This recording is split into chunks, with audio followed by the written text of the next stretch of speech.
Briahna Joy Gray invited Kshama Sawant onto her Bad Faith podcast, and they had a debate about the benefits and potential drawbacks of supporting either Marianne Williamson or RFK Jr. in the Democratic primary.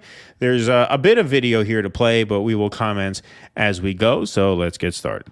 If you went to Bernie and said, could you please, would you consider doing a dirty break? Would you consider running as an independent? Are you thinking at all about the possibility of... Okay, stop.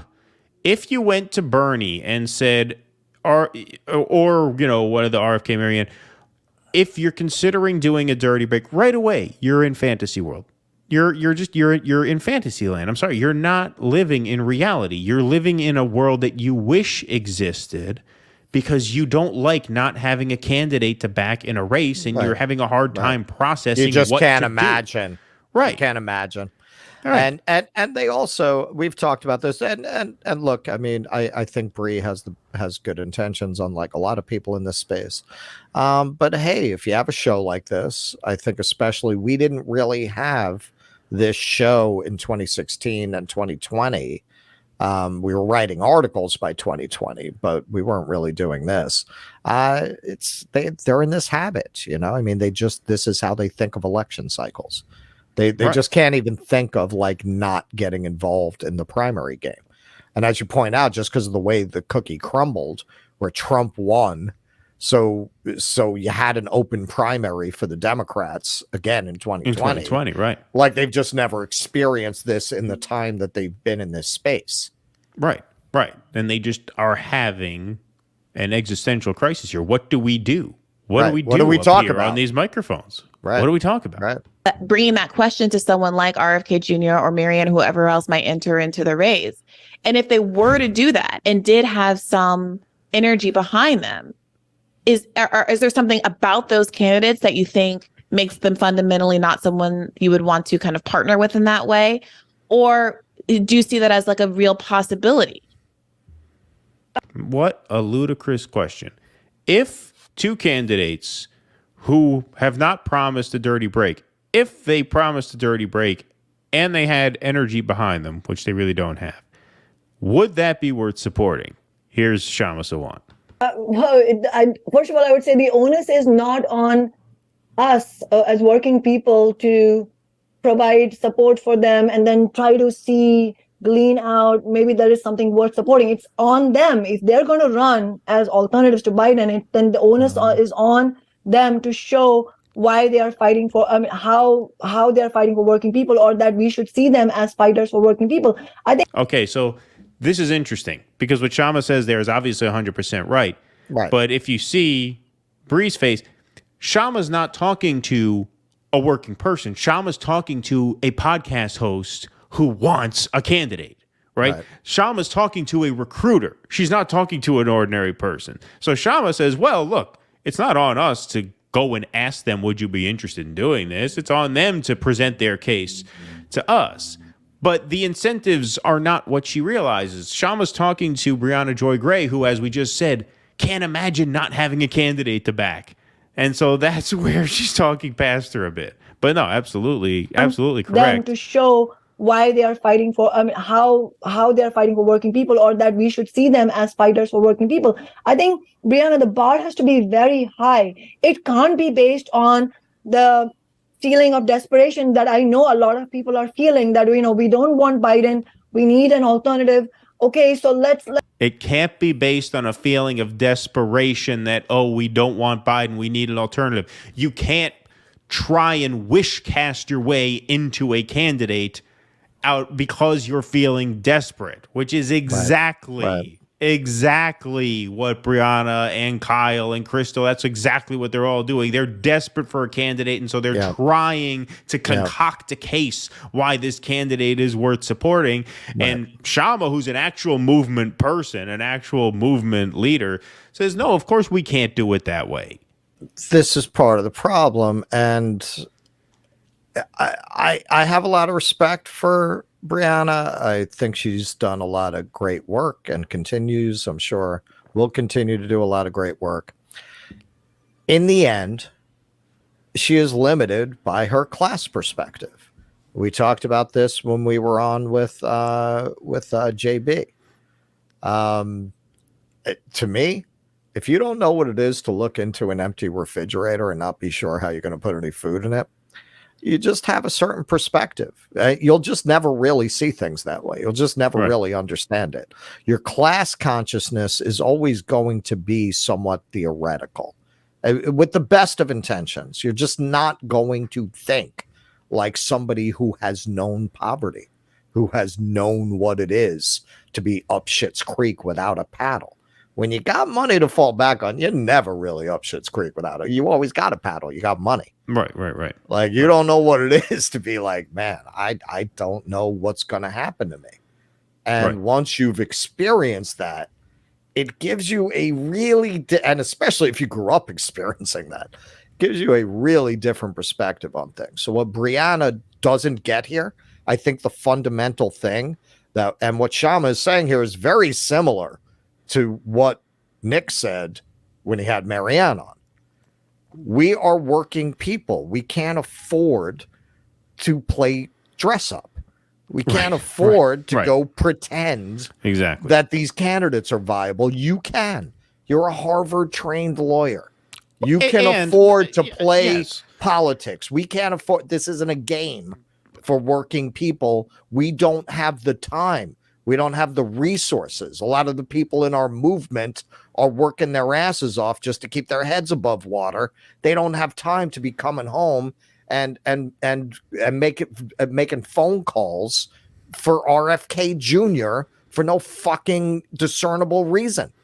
Right. And it's not just that Briahna can afford to do that, but I'm sorry, this is what really rubs me the wrong way about all of this, is that people in this space have a financial incentive to do that.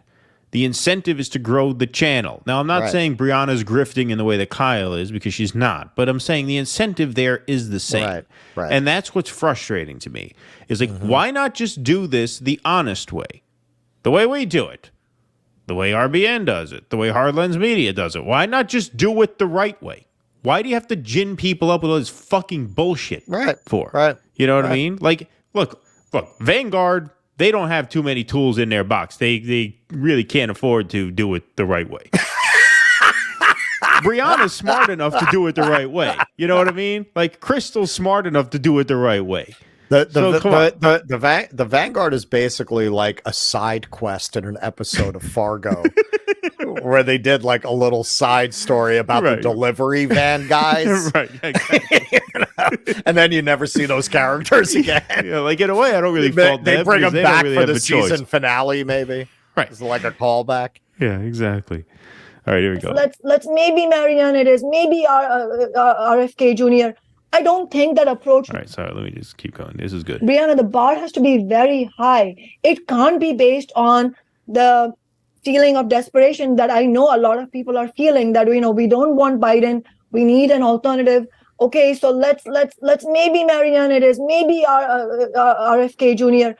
I don't think that approach works. I mean, maybe you won't agree with me, but this is what I said when we talked about Marianne Williamson too, the last time I was on the show, that it's not. I mean, I would be only too happy to be proven wrong that, oh, maybe one of these candidates is actually going to be a fighter for working class, but I don't see it happening. Honestly, RFK Jr., I don't care what he says. He's an insider. He's a political insider. What if AOC...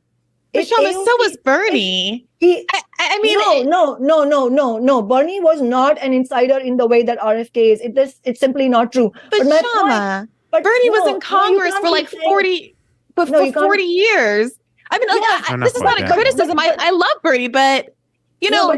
But here's the deal, though. We supported Bernie in that campaign because it was clear that at that time it was going to really catch the country by storm. And as I said, that tens of millions of people were going to be really energized by his call for, you know, taxing Wall Street and ending student debt and Medicare for all. You know, it was about those things, and in his willingness to actually stick to the message and campaign. I mean, do you remember how many people mocked him for giving the same speech everywhere? That is exactly what he should have done. And the thing, so this is kind of what we were getting at in the last segment, right? She's socialist alternative. She didn't think Bernie should have run as a Democrat, but she said, no, the reason we backed that is because we saw real, legitimate movement building opportunity in that, because we knew it was going to catch fire and it was going to galvanize people and it was going to radicalize people. So even if most of the people who it galvanized ended up being sheepdogged into the Democratic Party, which is a shame. I'm sure she would strongly disagree with how Bernie handled his post-campaign activities. But a certain amount didn't. A certain amount splintered off. Like us. And that's how you have that's how you have the Starbucks workers. That's how you have the Amazon union. That's how you have workers strike back. She's saying there's a mass movement here that is worth supporting because there is evidence that this thing is going to go big. There's no evidence that RFK is going to go big, right? You know, you have to pick a horse here, right? The point is that if you are going to support a candidate that is running in the Democratic Party, your bar has to be very high. So I don't agree with you. No, neither of these candidates are rising to that level. And if they want to, they can. Nobody's stopping them. So because it's not a personal thing. It's about what we owe working people. And what I owe working people right now is to not fuel any illusions whatsoever in either of these candidates. Boom. What I owe working people right now is to not fuel any illusions in either of these candidates. That's a lot. That's very similar to what Nick said on the RBN thing. Yeah. You know, you owe it to people not to bullshit them. Yes. Right? Yes. If you are a movement person, if you're a podcast host who's selling Patreon subscriptions, and the idea that we're going to do a hostile takeover of the Democratic Party and it's just one primary after another, well, then you have another motive, right? But if you're a movement person leading working people, you have an obligation to be honest and not get their hopes up and get their time invested and their money invested over nothing. You have an obligation to be honest with them in that way. You have a responsibility to be honest with them in that way. And you can see she's kind of scratching her chin there. Because the thing is, I don't think Kshama's doing this intentionally, but she is kind of calling her out here. Right. Like she is kind of calling her out. I don't think she's doing it on purpose. I mean, this picture is worth 1,000 words right here. Right, exactly. I don't think she's doing it to be hostile or on purpose, but that is kind of what she's saying there. Sorry, that's just the way. The moment you realize that your life's work may have been a waste of your time. The moment you realize you're being called out by accident by Kshama Sawant. Yeah. Fuel any illusions whatsoever in either of these candidates. I'm sorry, that's just the way it is. I guess I'm struggling with the idea that I'm struggling with the idea that I need a candidate. and I just don't know what I'm going to talk about for the next 2 years without one. What are we going to say to the audience who wants a candidate if we can't convince them to support a candidate? Wrestling with that. I don't. What are we gonna do about this? Attacking Trump, attacking DeSantis. They can get that anywhere. They can get that anywhere. What are we gonna do? All right, let's see. I'm struggling with the idea that I understand an argument that the bar should be set somewhere. I'm struggling with this idea. It should be set very high, not somewhere, but very high. Well, the second part of what I'm going to say is going to clarify why I say Kshama don't somewhere. play. Yeah, no. My concern is that the height that is considered very high is basically just the fact of... Sorry, I got to go to the chat. This is a funny line. Where was that? Yeah. Let me ask this question a fifth way. Trying to think of a way to rephrase this. A good one, Saul. I like that. Good one. All right. Bernie having existed. Sorry, let me go back here. Very high, not somewhere, but very high. Well, the second part of what I'm going to say is going to clarify why I say somewhere. My concern is that the height that is considered very high is basically just the fact of Bernie having existed means that everyone is going to compare every candidate to Bernie. And it's less that there is an actual metric that's being decided on the basis of what the returns for the left and for working people can actually be by getting. But the metric is whether you can win, and the return is victory. Bernie ran twice and lost. So if you're going to pitch a candidate, then obviously that candidate would have to be better than Bernie Sanders. What, you're going to go, as Kshama said, what, you're going to go to working class people? Yeah, I know Bernie ran twice and he got close one of the times, but ultimately he didn't have what it took to win, and he wasn't willing to go where he had to go and do what he had to do in order to win. But good news, we have two candidates in the race who are getting ready to run again. Oh, great. Are they better than Bernie? Well, no, actually they're worse. Far worse. Actually, they're far worse. Then what are you talking about? What a ridiculous question. People can actually be by getting behind a candidate. It's more, well, they were less than Bernie. Therefore, no matter what gains could come out of this represents a step back. If they're less than Bernie, then there are no gains that can come out of it because Bernie lost twice. You have to be able to win if you are going to get people into these campaigns. You're still talking about 7 years later. This is Marianne's argument. Well, we're going to put the ideas on the stage version of success. No, that's 7 years ago. We did that. They've been on the stage. Now we need to win. You need to win. The reason Kshama's been successful is because she wins. And Kshama has made the point. You build movements by winning. You back that loser, Bernie. Exactly. You lost. You're a loser. Exactly. You have to win. Repeated defeats are demoralizing. That's what she said. She said you have to put wins on the board to keep your movement going. Right. You can't keep sucking people into these quixotic battles against a Wall Street owned party, asking them to do labor oriented reform. They have no interest in doing that. Right. Like if the people supporting you are very interested in the health of Wall Street, Wall Street likes unemployment because it drives down wages, which increases corporate profits. That's what they like. You're at cross purposes with the whole donor class of the Democratic Party.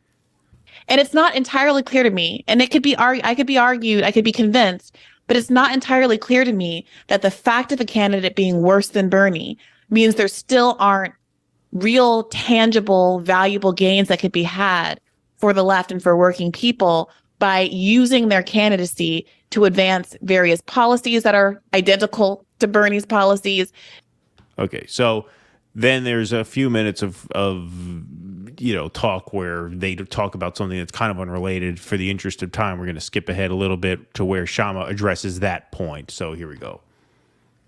But just to clarify on the other point that you raised, that, well, are we going to say that just because somebody is not Bernie, then we are just going to reject them and maybe they're bringing some value? No, I think we have to be clear, or maybe they bring something of value for working people. That's where I think I just want to clarify that when I mention Bernie, I don't mean that Bernie is the standard and then you have to get up to his standard. In some ways, it's the other way around, in the sense that I would say that if we want to stay true to working people and not create illusions in people who are going to sell working people out, then you have to have Bernie as the floor. There's a ceiling and a floor. Bernie is not the ceiling, he's the floor. Like, if these candidates are not even Bernie Sanders, then I don't believe that they are going to serve any purpose. In fact, it'll actually be problematic, because if we start creating illusions in them, so there's a difference between an ordinary person voting for some candidate who's going to sell them out because they feel like they're out of options. But it's quite another for me to publicly create illusions in those candidates who I know are going to sell out. Do you see what I'm saying? There's a difference between those two things. And so I cannot. So when you say, can you not rhetorically support them? No, I cannot rhetorically support them, because it's not rhetorical. It's about actually, am I presenting the truth as I know it to the working class, or am I creating illusions in things that I know are illusion creating? So that's different than tomorrow, if one of these two candidates was to actually become a fighter for the working class. I don't expect this, but if they were going to, then I would happily say, wow, I was wrong. People should vote for this candidate and we should campaign for them, and let's see if we can build a new party out of this. So what does that look like? What would it look like? We're not above doing that. But we also at every moment have to. I have to say what I say publicly has to be in accordance with what I actually believe, not what I wish would happen. There's a difference between Right, but what I say has to be in accordance with what I believe, not with what I wish were true. Right. Also, at every moment, see how she reacts to this. We have to. I have to say what I say publicly has to be in accordance with what I actually believe, not what I wish would happen. There's a difference between right, but Kshama, I think that's not what I'm saying. No, that's exactly what you're saying. That's precisely what you're saying. She put it better than you ever could. That's exactly 100% perfectly representative of what you're saying. You are wishing that Marianne and RFK represent this opportunity. Right. That they don't. You're wishing that. And you are trying to will that into some momentum. But all you have is will, because what you're seeing is not actually there. You're ginning this up in your head. And she says it absolutely perfectly there. In terms of what you said, why can't we be live and let live? Yeah, I'm not preventing Marianne Williamson from running. But if you're asking me what I think about her, I'm going to tell you what I think about her. But she's free to run. But do I think it's in the interest of working people? No, I don't. No, I don't. Simple as that. That's it. Look, when Jimmy Dore said after Bernie endorsed Hillary, the Democratic Party is a waste of time. It's a graveyard for revolutionary movements. He didn't coin that, but he definitely picked up on that. Well, she actually coined that. She said that. She said the path to progressive reform inside the Democratic Party leads to a graveyard. I think, but they credit that to her. Do they? Yeah. I'm pretty sure they do. I thought this was one of these things that radicals have been saying for like decades about. I thought that was her. Party. I could be wrong. It's possible. The sentiment has been there. Let's put it that way. Yeah. Like movement activists making that argument about getting involved in the Democratic Party. That's been around for a long time. But I think that people like Bree and people who are jumping on JFK, who are jumping on Marianne Williamson, they just have to move on at this point. And I was fair when Dore first said that. I said, you know what? He might be right. I never dismissed it. I said, but we got to try to do this inside approach. We got to try to take over the state delegates. You remember that? We're going to take over the delegates so we can control the electoral process. And you remember we had some victories in California with getting delegate slates elected. And we were going to do it from the bottom up like the post-Goldwater Republicans did. And we're going to get our people into office. And so we got Ocasio-Cortez and the other squad members. I mean, today when I was doing some research for the AOC thing, it brought me back, man. I mean, there were some videos there of the conflict between AOC and Pelosi. What's it about? And you remember the squad was really dangerous and the media hated them. Remember the media hated them? Remember that? Remember Anderson Cooper giving AOC this really hard interview? Well, do you really think that Mr. fucking Vanderbilt over there? You remember that? You remember that? Oh yeah, she was a hero to us. We tried that approach. I mean, I did. I didn't immediately take it as a given that wouldn't work, but now we ran the experiment. We just saw what AOC turned into. We just saw what she is now. She's Darth Cortez now. We see what this all resulted in. To keep, it's the definition of insanity, right? Doing the same thing over and over again and expecting a different result. To expect us to keep getting invested in this, that's crazy. So now, it's a very perplexing moment that we're in. Chris Hedges suggests building alternative institutions and kind of an alternative culture, an alternative society. I mean, that's what a counterculture has traditionally been, right? It's an outside culture. He's talking about something, perhaps more substantive. I'll tell you one thing. The people on the right are already trying to do that. They're trying to create their own brands as alternatives to brands that are anti-conservative, right? I mean, they're trying to do that. Whether you like what they stand for or not, they are trying to find ways to get away from institutions that they don't like, that don't like them. And we really have not sat down to figure out how we can divest our money out of the system in that way, how we can create products that perhaps compete with corporations that we don't want to support. We haven't even started talking about things like that. So these, and again, we don't have the answers, but that's the conversation we need to be having. And yes, Kshama is a winner, so it's worth looking at what she's doing as a guide, as a model to consider, not to blindly follow, but she wins. She's a winner. Let's take a look at what she's doing. Why is she winning? Please clap.